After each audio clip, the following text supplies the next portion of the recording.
So you want to play Universe 7's best flanker. Alright, I got you. In this short guide, we'll go over 17's abilities, what cards he should use, his damaging combos, and his general playstyle. So first, going over his abilities, we have his passive called Infinite Energy Reactor. So basically when you activate an ability, it goes on cooldown, but if you use the Infinite Energy Reactor bar, you could activate it again, and it'll also apply a special effect when you reactivate it. The more abilities you have on cooldown, the faster the charge for the Infinite Energy Reactor to come back. Now his next skill is Barrier Ball, which channels 17's true egoist and kicks a barrier towards his opponent. Now when his opponent has a movement speed up, it'll change that into a debuff for a limited amount of time. And when he reactivates his Barrier Ball, it'll gain a second effect where it deals extra damage depending on the accumulated debuffs on the opponent. So basically, if they have like movement speed down, you apply the second Barrier Ball and then it'll deal extra damage. Next we have 17's Barrier Knuckle, which is a lunge forward that applies a debuff of movement speed down. It lasts for a couple seconds, and then when you activate it again, it stuns the opponent on top of reapplying the movement speed debuff. So with Barrier Knuckle, you're mainly just using it to apply the debuff, and then you're kicking and then getting the second kick for the extra damage. Now, you don't have to always go for the extra damage. You could also peel for your team, or maybe you have a Piccolo on your team who wants to set up a special beam cannon. You could go for the stun instead, have them stay in place, and then he hits an easy one. It's up to you in what situation you're in, so choose wisely. Next we have Android Barrier, which is bonus health to you and an ally inside the area, and when it's reactivated, you gain movement speed. Nothing too insane about Android Barrier, it's pretty self-explanatory. Next we have 17's Ultimate, which is Counter Barrier.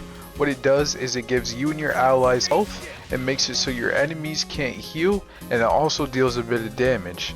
Now, depending on how low you are, the health you give you and your allies increases, and the damage you also do to your enemies also increases. So you want to pop this when you're really low. You don't want to pop it when you're full health and it deals no damage and gives you no HP. So just save it when you're really low and you need it, or your teammate's really low, and then you got like 2 people on the enemy team huddled up and you can secure a kill or something. It's pretty useful. Notice how almost every single ability he has is called Barrier, by the way. So for a quick rundown, the base use of all of his abilities is use Barrier Knuckle to apply the debuff, the slow debuff, then you kick twice for the extra damage, or you activate Barrier Knuckle to peel. You know, apply the slow, activate it again, apply the stun for team follow-ups or to get them off your teammate. Then you got your Android Barrier, gives health to your teammates, or when you activate it again, gives a speed boost. And then you have your ultimate to up when you're low on health, and then you make it so your enemies can't heal, they take a bunch of damage, and you heal your teammate and yourself, and then pelt them with Ki Blast. You don't have to overthink it. It's not like you do this combo or you do nothing at all. It's just this is the main damage you're gonna get off of the combo. But depending on the situation, you may need to change that up. So adapt to any game state you're in. Don't just keep trying to apply the debuff, walking into Deborah or a Caulifla and just dying over and over because you wanted to get extra damage and look like Lionel Messi. Moving on to the cards I like to use for 17.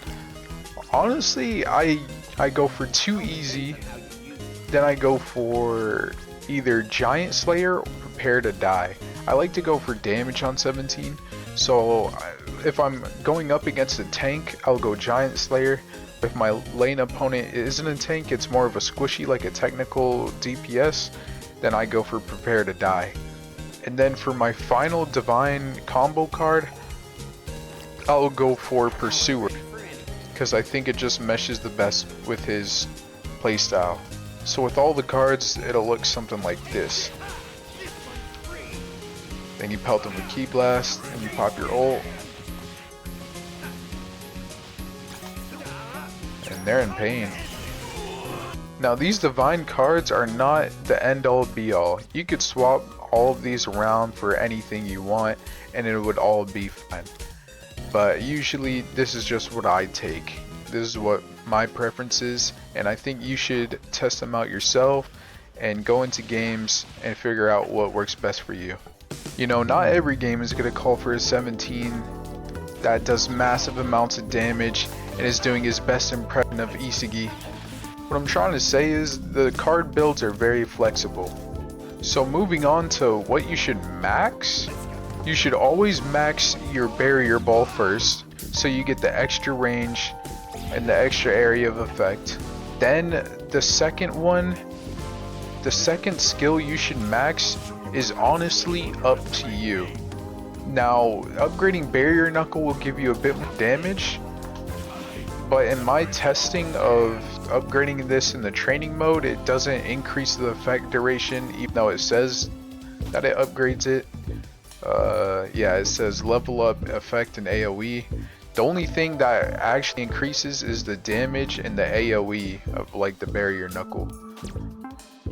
So if I level up a bit more, put some more into barrier knuckle, it gives you a bit more damage, but it doesn't increase the debuff that they get.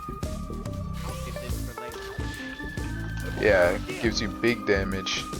Now you could go for that, more damage. It doesn't increase the range, I don't think. Yeah, no, it doesn't increase the range, just the AoE and the damage.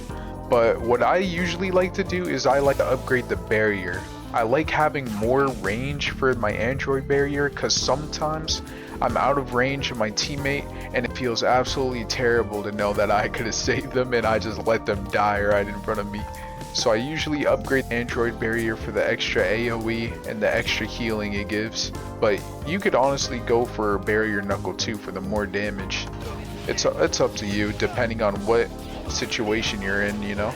But no matter what, you're always going to be maxing barrier ball first. You never not want to max this. But looping back to the general game plan is farming up, you know, getting your damage in. If you could apply the debuff, apply it and then get your kick in. Or if you need to peel, you go for the double barrier knuckle. If your teammate needs some health, you need some health, pop the android shield. Wait until you're low, wait until you're pretty low, and then activate your counter barrier. It'll give you a bunch of HP, bunch of damage. You want to be low, you never want to pop it full health. Make sure you pop that when you need it. Your choice of helper, honestly, it doesn't really matter too much. I like to use Shu. It says all defense down and movement speed down to enemy heroes in the range. I mean, I don't know. I just like Shu, you know, he's a dog. But you could choose whatever you want. It doesn't matter too much.